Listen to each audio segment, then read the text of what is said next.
So we would like to give you our pastor tonight. He will give us a spiritual message, Pastor Rolly Custodio. Amen. Praise the Lord. Hallelujah. Salamat sa mga ating nagsalita dito, lalo-lalo na si Mr. Bacani, advisor ng Balani, advisor ng Section 2. Actually, he is one of my favorites sa science. At salamat sa kanyang buhay dahil nandoon niya yung pagsuporta sa Cotabato City National Batch number 2. At tinanap ko ngayon, advisor namin. Pero we salute you, sir. You are here. At salamat sa nagbigay ng message, inspirational message. Maganda yung sinabi ni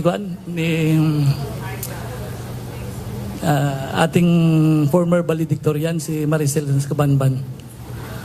Ngunit ang pag-aralan po natin ay patungkol sa legacy. Kasi inisip po natin na sa ating buhay, karamihan, iniisip natin yung legacy na ipamana natin sa ating mga anak ay tinatawag na money, property, o education. But we will go deeper right now. At binigyan ako ng 20 minutes. Actually, yung preaching 1 hour. 45 minutes to 1 hour. At we will, isa-summarize po natin. Isa-summarize natin, condense natin. Dadaanan ko para makita po natin yung tinatawag na legacy. At bago kong i-deliver ito yung message, Living a Lasting Legacy. Merong isang mananampalataya, girl siya. At sa kanyang buhay ay nabangga siya. Nasa ospital siya.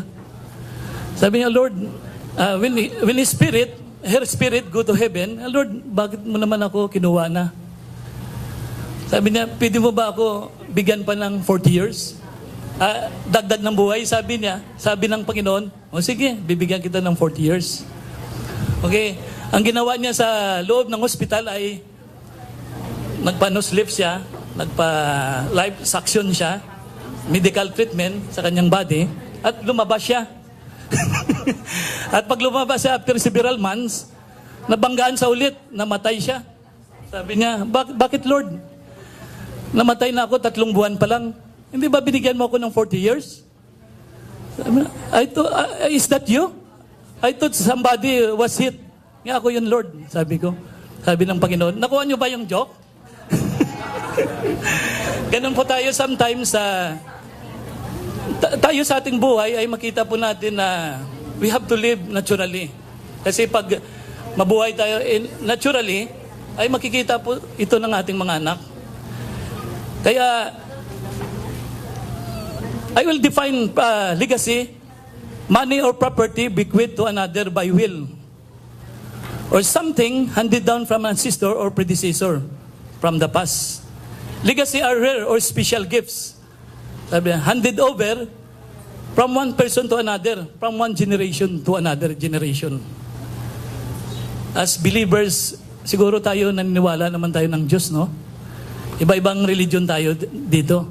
As believers, we have to live a lasting legacy of godliness. Yun ang importante sa buhay ng tao eh. Yung legacy of godliness. Iniisip kasi natin legacy by worldview. Pero ang pinapakita dito ngayon ng Panginoon ay legacy of godliness. There are 3 conditions for living a lasting legacy. Number 1 is maintaining godly character in conduct. Sabi dito, Proverbs chapter 22 verse 1, a good name, literally character, is rather to be chosen than riches, and loving favor rather than silver and gold. Kaya po natin makikita, sa panahon po natin ay gumagawa po tayo sa ating buhay, iba't ibang mga profession, iba-ibang mga business. But if you think of our society today, we have a lack of vacuum of morality.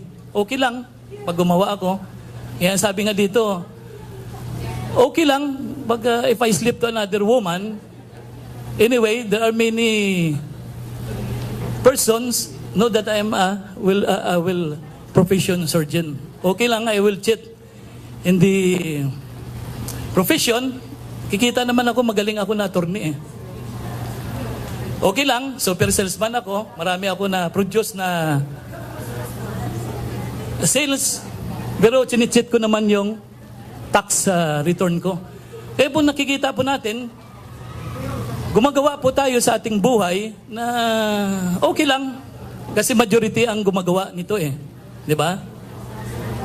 Noon, sa totoo lang, sasabihin ko sa inyo, umiinom ako noon eh. Nanigarilyo. Yung kumita na ako after ng college, nang babae rin ako. Praise the Lord. At nakita ko ito, iba't ibang business, iba't ibang bisyo, iba-ibang mga vices, hindi sa nakapagdulot ng kabutihan sa ating sarili. Kaya, naalala ko yung nasa high school natin, yung Badoy family. Actually, he is a brother of Rospi Badoy.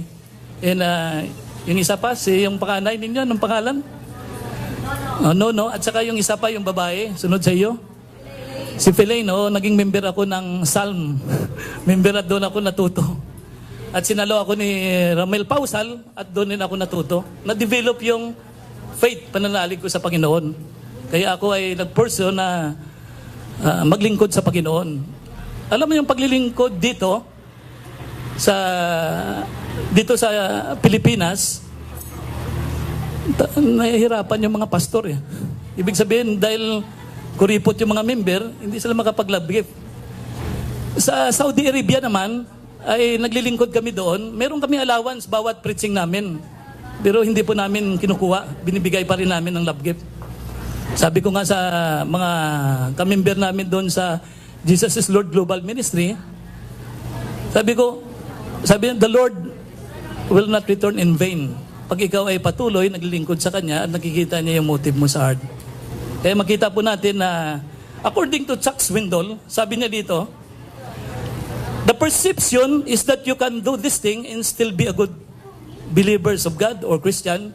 But the reality is you cannot do this thing as Christian and continue enjoying the Lord's blessing. I-shoot natin sabi doon, pag iniisip mo na gumagawa ka ng kasalanan, na hindi napapansin ng Panginoon, at in-expect mo, i-bless ka ng Lord, hindi mangyayari yun. Nahit po natin. Next, sabi dito, 2 Peter chapter 1, verse 5. And beside this, giving all diligence, add to your faith, virtue, moral excellence, or character. Kailangan mahibabaw yung karakter mo sa inyong pamilya. Ang isang problema ng isang parent sa kanyang pamilya, yung hindi sa makita ng kanyang mga anak, good example eh. Kaya nakakalungkot. Di ba? Instead tayo yung parents na magbigay ng good example, tayo pa yung tumutulak sa anak natin. Bato-bato sa langit Sabi, 1 Peter chapter 1, verse 15 to 16, but as he which had called you is holy, so you be holy in all manner of conversation. Napakabuti na tayo ay we have to maintain our godly character para makita po ng ating mga anak na pag namatay ang papa or mama, the best yung papa ko at the best yung mama ko. Meron kang karakter na pinakita sa anak mo. We put a great amount of value on reputation, but there is a vast difference of reputation and character. Dahil ginagawa ko ito kasi nakakaya sa kapwa-tao eh. Sira yung reputation ko. The most important is not reputation. The most important is what others say you. Hindi yun yung importante. One of the scholar named William Hershey Davis, he said, reputation is what you have made for, but character is what you are. Reputation makes for a moment, but character built for a lifetime. Sabi nito, reputation is what you have when you come to the community, but when you go out, character is when you go out from the community, what you have when you go out from the community. Reputation grows as like a mushroom, but character built like an oak tree. Character, what men say you when you are in tombstone, but reputation is what men say when you are in tombstone, but character, what the angels say when you are in the throne of God. Character is what men say who you are, but reputation is what man says who you are, but character is what God who you are. Kaya napaka-importante yung conduct natin at character. Ito yung titingnan ng mga bata sa ating buhay bago tayo umalis. Your character will impact generation to come. Tingnan nyo pag ikaw ang parents na maganda ang karakter mo, mga apo mo magaganda rin. Sabi nila, there are two studies. One is Max Jokes. Max Jokes, he did not believe God. And his wife also did not believe God. Max Jokes, he has 1,029 descendants. And 600 died. Sabi na, with immature death. Sabi doon, 300 go to vices, nakulong sa mga vices, and he left $1 million. Sabi niya, grabe no. Pag ang tao pala ganun, yung descendant siya, 1,020. Look at one of the character named Jonathan Edward. He has 729 descendants. Sabi doon, 300 are preachers. Ibig sabihin, pastor yung 300, sabi doon. And 65 were college professors, 13 were university presidents, 6 authors, and 3 congressmen, and 1 vice president. That is Jonathan Edward. Kaya po natin makita, pag tayo pinamanaan natin yung ating mga anak ng magandang ugali, karakter, godliness character. There are 2 kinds of character. You will show human character, and you will show godliness character. Kaya makikita po natin na yung karakter natin pinapakita sa ating mga anak, ito yung magdadala sa kanila, sa kanilang first generation, second generation, third generation, fourth generation. Kaya itong pagpunta natin dito, hindi ito aksidente. Hindi lang yung i-recall natin yung memories natin, makilala namin kayo ng lubusan between each other, kundi makikita po natin na ang Lord mayroong isang tinatawag na plan. He has a great plan. In this grand reunion, this is His great plan. Na maunawaan po natin, bago tayo pumanaw man, kasi po-forward na tayo After 10 years, 55 na tayo. After 10 years ulit, 60 plus na. Kaya, napaka-importante po ito. Hallelujah. Sabi dito, a good father will leave his imprint to his daughter or son for the rest of her life. Ang karakter mo magbibigay ng boost sa iyong mga anak. Magsisikap sa dahil nakikita niya yung godly character mo. Second conditions to have a lasting legacy is, at before that, there was a king named Jehoshaphat. If you read the Bible, Jehoshaphat, 2 Chronicles 17-36, he was the king na tinanggal niya lahat ng idol sa Israel at naging greatest king nga siya Kaya ito si Jehoshaphat, pag itinatayo mo, pinapakita mo yung godly character sa iyong sinasusukupan, natitiyak po natin na bibigyan kayo ng Lord victory. Ibibless po natin. Nako. Next. Second condition to have lasting legacy is holding godly conviction. Alam niyo po ay karamihan, bato-bato sa langit ulit Dahil karamihan gumagawa na ito, sige susundin ko rin. Sabi na, Pastor Rolly, marami naman, pwede naman siguro mag second wife, third wife, fourth wife, fifth wife, sixth wife. Kasi yun ang ginagawa ng karamihan Pwede naman siguro, Pastor Rolly, sisirain ko yung katawan ko everyday. Pwede naman siguro, Pastor Rolly, mag-set ka lang ng kunting, bond paper sa company na, di ba, okay lang. Kaya makita po natin, you have to have a godly conviction. Holding godly conviction. Sabi dito, Deuteronomy chapter 6, verse 6-7, in these words which I command thee this day shall be in thy heart, and you shall teach them diligently unto thy children, and shall talk with them when you sit in thy house, and when you walk by the way, when you lie down, when you rise up. Kaya upang ma-develop, magkaroon ng conviction ng ating mga anak, ay sasabihin po natin sa kanila yung sinasabi ng Diyos. Pag sinasabi ng Lord, do not lie. You should not lie. Do not commit adultery. You should not commit adultery. Pinapakita po natin yung commandments ng Panginoon at sinishare natin sa kanila. Sa ating paglakad, one-on-one kayo ng anak nyo, sa yung pagtulog ng pamilya nyo, ay sinishare mo ito. Kaya makikita po natin na makita ng mga anak natin na may conviction pala yung mama ko, papa ko. Sabi po dito, there is a study that we call this, there are 605 senior pastor. It means to say the founder of its denomination. And what happened? 21 only have a biblical worldview sa sinasabi natin sa mundo. Kasi ang mundo ngayon, pasama na pasama eh. Sabi sa Book of Peter, ang mundo nito, pasama na pasama. There will come a time na ang katapusan na ito ng mundo, hindi na ginawa noon ng Panginoon during Noah. Gagawin ng Panginoon ay ipapadala niya tayo ng apoy. Yun ang last judgment eh. Sabi niya, this world, there will come a time that the Lord will judge this one by His fire. Kaya sabi ko, Lord, ang ginagawa ko ng mga building itong lalaki, sabi ko, meron akong ginagawa na shopping mall, $1 billion, sabi ko, pagdating ng panahon, sabi ko, masusunog lang pala ito. Eh, yung tanong, nakanda po ba tayo pag dumating ito? Kasi ang ating kasi buhay, pag wala tayo conviction, okay lang. Kasi pwede tayo mag-adjust eh. Sabi dito, according to the Supreme Court, a preference is a very strong belief.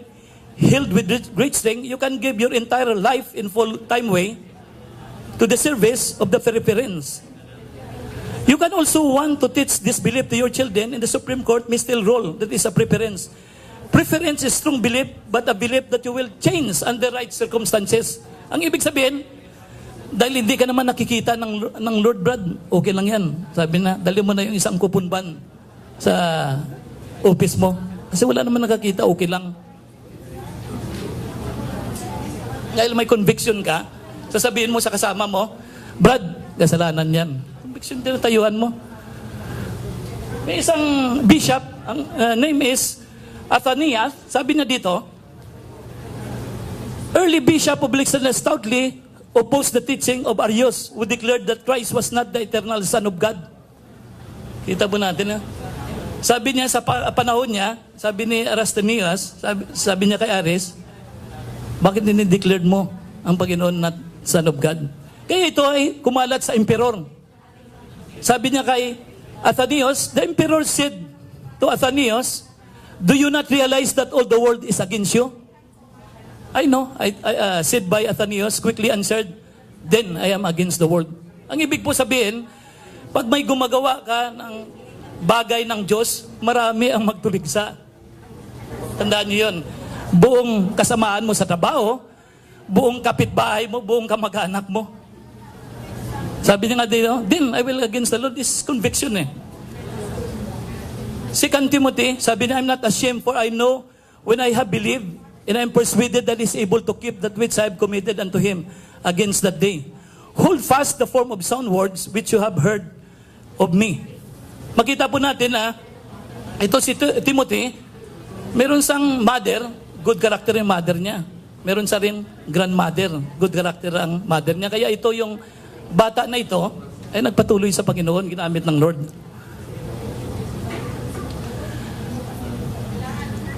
Sabi dito, Daddy had a little boy. Okay? His soul was as white as snow. He never went to Sunday school because Daddy would not go. He never heard the word of God or commandments of God that fills the childish mind. While other children went to class, this child was left behind. As he grew up from babe to youth, Dad saw to his dismay a soul that once snow white became a dingy gray. Realizing that his son was lost, Dad tried to win him back, but now the soul was once white had turned ugly black. Kaya, tandaan po natin, pag meron tayong mga anak, bata pa, palakihin mo siya sa sa commandment ng Diyos. Kasi pag lumaki na yon, may sungay na, hindi mo na magawa yun eh. Papatayin mo? The character of a child is like a column. That you cast the concrete of the column, he form already. Sabi nga dito, idinala niya ito sa kanyang preacher pastor Sabi niya, wala na. Sabi niya, ang kaluluwa ng anak mo, ay hindi na mabago. Sa ating paglisan dito sa lugar na ito, we hope, meron pa tayong mga anak at saka mga apo na inalagaan. Tandaan po natin na simula sa kanyang pagkabata, palakihin nyo, never, never, never yung mga father. Pakita nyo yung mali. Kasi kaya pag magsabi ang wife ko kunyari, sabi ko sa kanya, ba, naubos mo na yung 55,000? Sabi niya, hoops. Sabi niya, hindi ba sinabi mo, bibigyan mo yung tatay mo, bibigyan mo yung pinsan mo, kapatid mo? Ah, ganun pala. Minsan tayo, yung padre de pamilya, tinitingnan natin yung wife natin na parang ginagastos lang ng wife natin yung ating mga kinikita. Pero the truth, kulang pa nga yung binigay mo sa pag-alaga ng iyong mga anak tandaan po natin, wag po tayo magtanim sa ating mga asawa ng negative.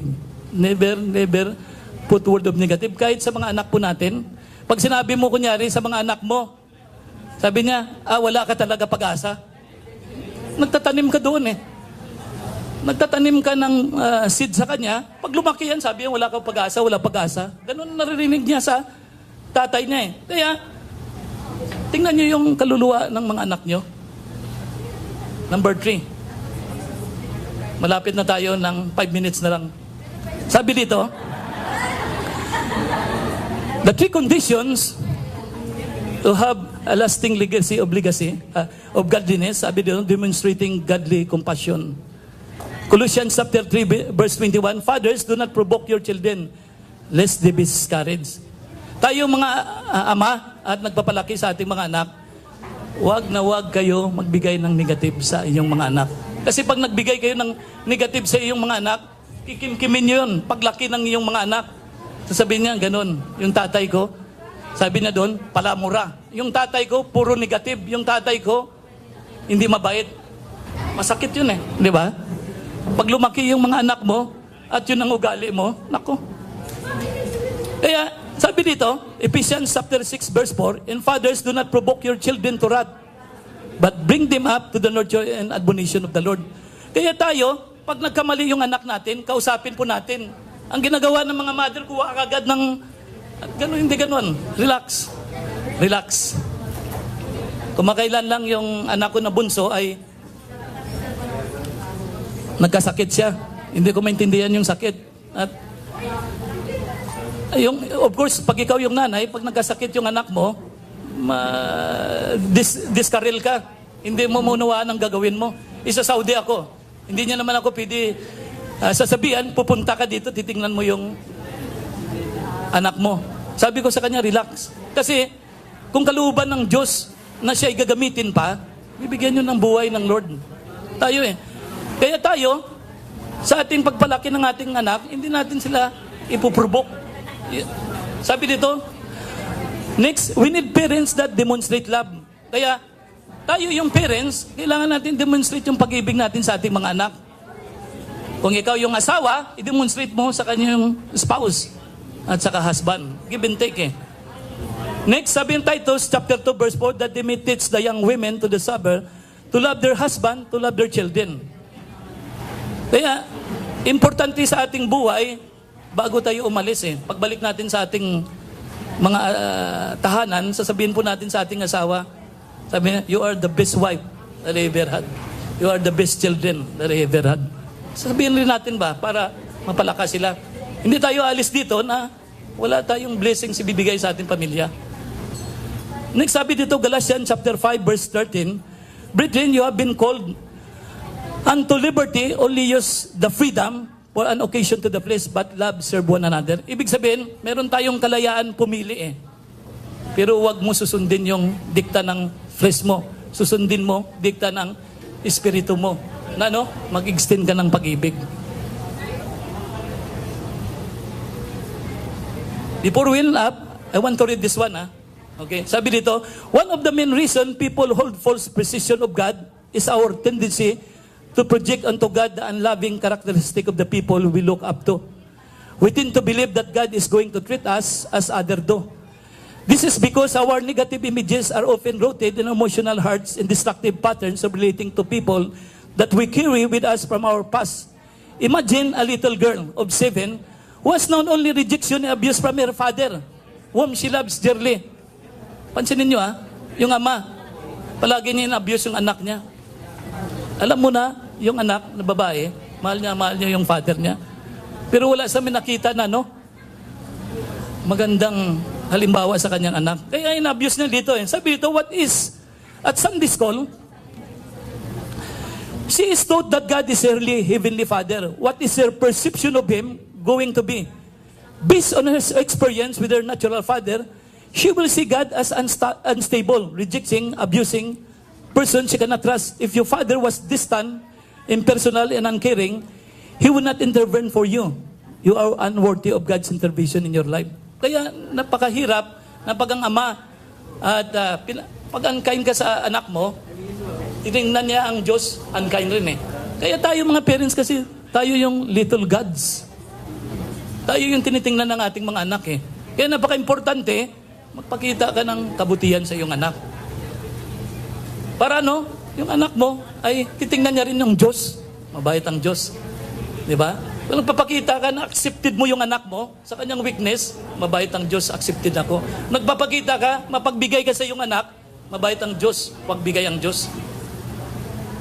Demanding more and more from you, and no expression of satisfaction burning with anger, tolerance for mistake. You may have cast God in His image, you feel that God will not accept you unless you meet His demand, which seems unstoppable. This perception may have driven you to become a perfectionist. If your father was a weakling, you cannot depend on him to help you or defend you. The image of God may be that weakling. If your father is unworthy, titingnan ninyo ng anak mo Alam niyo mga magulang, nandito tayo ngayon upang i-celebrate natin yung 30 years anniversary. Ngunit sinasabi ng Panginoon sa atin, hindi ito magtatapos, yung ating pagiging ama. Babalik tayo sa ating kanya-kanyang tahanan at ipakita natin yung godly conviction sa kanila, godly character at saka conduct sa kanila, godly compaction, i-demonstrate natin sa kanila. Alam nyo, yung mga bata ngayon, hindi naniwala sa sabi-sabi Naniniwala sila sa makikita kanila Kaya, before you live in this congregation, you promise, not to me, you promise to God, Lord, I will come back to my home. I will never again speak negative to my children. I will never speak negative to my wife or to my husband. Period. Amen ba? Palakpakan nga natin, Panginoon. Hallelujah. Alam niyo, bago ako naglingkod sa Panginoon, sa totoo lang, bago ako naglingkod sa Panginoon, naalala ko na, isabi na natin ito, Johnny Umpong, Sabi ni Johnny, sabi ka, crush ko si Rospe. Ganun sabi ko, bakit hindi mo ligawan? Sabi ko, bakit hindi mo ligawan? Ligawan mo. Nandyan. Mayroon ka kutsi, mayroong direktor yung papa mo, ganun. Kaya mo yan.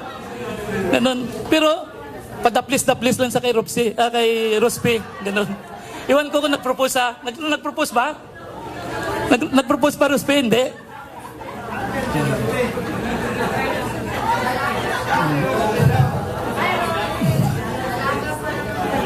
Hallelujah.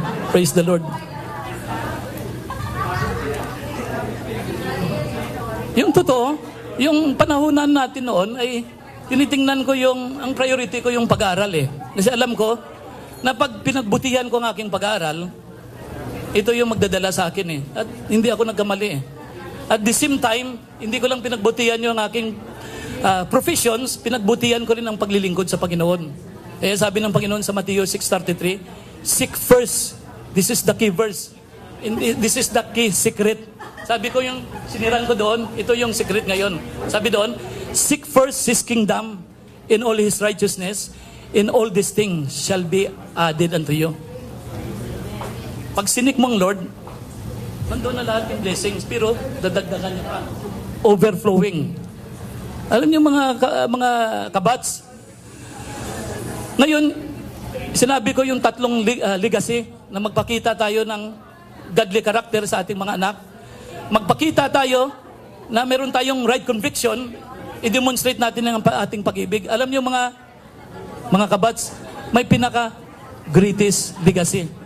Gusto niyo ba marinig ito?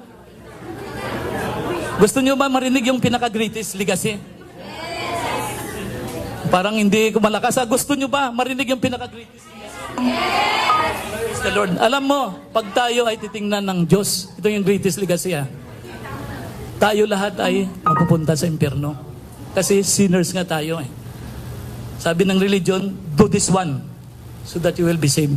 And never will be done. Hindi, ibig sabihin nito, tayo ay pinanganak na makasalanan. Dahil minana natin ito kay Adan and Eva. Ito yung pinaka-greatest legacy. Nakita ng Diyos yung bawat isa na hindi niya kaya yung sarili niya eh. Kahit mag-form pa siya ng 1,000 religion eh. Sabi niya, hopeless situation ng tao. Kaya ito yung greatest legacy, ibinigay ng Diyos yung ibinigay niya yung greatest legacy, that is Savior Jesus Christ. Iniisip po natin na, mga kabat, sinisip po natin na bago tayo mapunta sa heaven, ay gagawa tayo ng kabutihan. Pero sabi sa Ephesians chapter 2:8-9, sabi doon, for by grace you have been saved. Sabi doon, through faith in Christ. Sabi na, not from yourselves, this is the gift of God. Not from good works so that no one can boast. Ibig sabihin, ang karamihan na tao ay gagawa ng kabutihan upang matanggap ang kaligtasan. Hindi ganoon ang sinasabi ng scriptures. Tatanggapin mo si Kristo para maligtas ka. At sa pagtanggap mo itong faith ito, magpuproduce ito ng good works. Yun ang ibig sabihin upang maraming lalapit sa Panginoon. Kaya, inahamon ko kayo, lahat kayo, kasi sasabihin ko sa inyo, maybe, this is our last chance to see each other. Pero I will share to you the greatest legacy that ever had a man. Na eternal life, heaven is free of charge. Free. Hindi ito yung pupunta ka sa mountain, tatanggalin mo yung sapatos mo, pagdating doon, magpinitins ka, hindi ganon. Sabi doon, free. Kunyari si Dines, ay birthday niya, regaluhan ko mamaya ng cellphone, at binigyan niya ako ng 200. Ano masasabi niyo? Gift ba yon? Hindi na gift. Kaya ang greatest legacy ay eternal life na binigay sa atin. Free gift siya. Ang gagawin mo lang, tanggapin mo lang sa iyong puso. Ngayon, lahat pa hindi pa nakatanggap sa Panginoon ngayon sa oras na ito. Ipagpipray ko kayo. Hindi kayo tatayo, erase niya ng inyong hand nyo. Sinasabi ng salita ng Diyos, erase lang ang hand niyo gusto tumanggap sa Panginoon. Hallelujah. Kung gusto niyo tanggapin ang Panginoon, sabi niya sa kanyang salita, God loved us so much. To those who receive Him, He gave His begotten Son, Jesus Christ. Those who receive Him, what He said, He will receive eternal life. Ngayon, pag tinanggap mo sa oras nito, matatanggap mo yung buhay na walang hanggan. Hindi mo pinaghirapan niya. Hindi mo, wala kang kapital, nanalig ka lang. At itong eternal life ito, forever ito. Hindi ito yung 1 year lang. Sabi sa Romans chapter 8, sabi niya, to those who receive in Christ, to those who are in Christ, there is no condemnation anymore. Sa oras nito, yung nag-raise ng hands, ipagpipray ko kayo ng matanggap nyo yung Panginoong Jesucristo. Hindi ako nag-i-offer sa inyo religion. Ino-offer ko si Jesus Christ. Buddha, religion expecting Jesus Christ will come back. Even Islam religion expecting Jesus Christ will come back. Even in a religion in South Korea expecting Jesus will come back. Why will expect? We can receive Him right now. Kaya sa oras nito, ipagpipray ko kayo upang tanggapin nyo ang buhay na walang hanggan sa oras nito. Una, ipagpipray ko kayo, nabigyan kayo ng Panginoon ng pananampalataya. Pangalawa, manalangin ako na angkinin nyo, panalangin nyo sa pagtanggap ng buhay na walang hanggan. Pangatlo, ipagpipray ko kayo ng abundant blessings. Bibless ko kayo. Sa oras na ito, yung tataas na tatanggapin ng Panginoon, tanggapin yung buhay na walang hanggan sa oras na ito. Tinataas ko, Lord, sa iyong harapan, O Lord, ang aking mga kabats sa Diyos. Alam ko, Lord, hindi aksidente ito, Lord. Panginoon, yung tumaas ng kamay, O Lord. Alam mo, Lord, ang kanilang puso, O Diyos. And I pray, Lord, na ay yung Holy Spirit mag-minister, O Lord, open their spiritual ear. Open their hearts, O Lord, to believe you. Sa oras na ito, Panginoon, I commit this life, O Lord, sa oras na ito. And I pray, Lord, na kayo, Lord, ang magpapakilala sa kanila. Sa oras na ito, ipagpipray ko iyo. Ito yung tinatawag na pagtanggap ng buhay na walang hanggan. Amen? Manalangin ako, susundin nyo. Diyos naming Ama, makapangyarihan sa lahat. Salamat sa iyong pag-ibig. Sa oras na ito, nagpapakumbaba ako. Sinusuko ko ang aking buhay at hiningi ko, Lord, aking mga kasalanan. Lahat ng aking kasalanan, simula sa aking pagkabata hanggang sa kasalukuyan. Sa oras na ito, Lord, tinatanggap kita bilang Panginoon ko at sariling tagapagligtas. Kayo nawa ang maghari na aking buhay. Amen. Praise the Lord. Palakpakan natin, Panginoon. Hallelujah. Mag-closing prayer lang ako. Diyos naming Ama, salamat sa iyong kabutihan, O Lord. Alam po namin, Panginoon, na extend ang time, O Lord. Dalangin ko po, Panginoon, ang iyong mensahe, Lord, naming pinag-aralan sa oras na ito. Hindi ito, Panginoon, maging lugo, kundi maging rima ito sa amin, O Lord. Dalangin ko po, Panginoon, ang bawat isa na tumanggap sa iyo, Lord. Hanapin ka, O Lord, ng buong puso nila, O Lord. Panginoon, I pray to those, Panginoon, who receive you, O Lord. Panginoon, extend your favor upon favor to them, O Lord. Extend, Panginoon, your blessing upon blessing and victory to their life, O Lord. And I pray sa oras na ito, Panginoon, lahat mga kapatid ko narito, Lord, your power, O Lord, is not limited by distance. May mga sakit sa oras na ito, Panginoon, I stretch my hand, O Lord. Use my hand, O Lord, as your healing, Panginoon, tools, O Lord. Sa oras na ito, Panginoon, may mga sakit, Panginoon, sa heart, O Lord. And I pray, Lord, that you release your healing power right now. In Jesus' mighty name. May mga sakit, Panginoon, sa kanilang spiritual, Lord. Panginoon, na hindi Panginoon nila makontrol, Lord. I pray, Lord, touch their hearts, O Lord. Panginoon, give them freedom, O Lord, to release from every vices, Panginoon. Panginoon, and I pray, Lord, sa oras na ito, lahat na dito, Lord, ano man ang ori ng sakit, O Lord, ay yung kamay, Panginoon, din na limitahan ng distansya, O Lord. Your hand, O Lord, extend, O Lord, from every part of their body, O Lord. Panginoon, we declared, Panginoon, healing, O Lord, upon healing, O Lord. Right now, O Lord.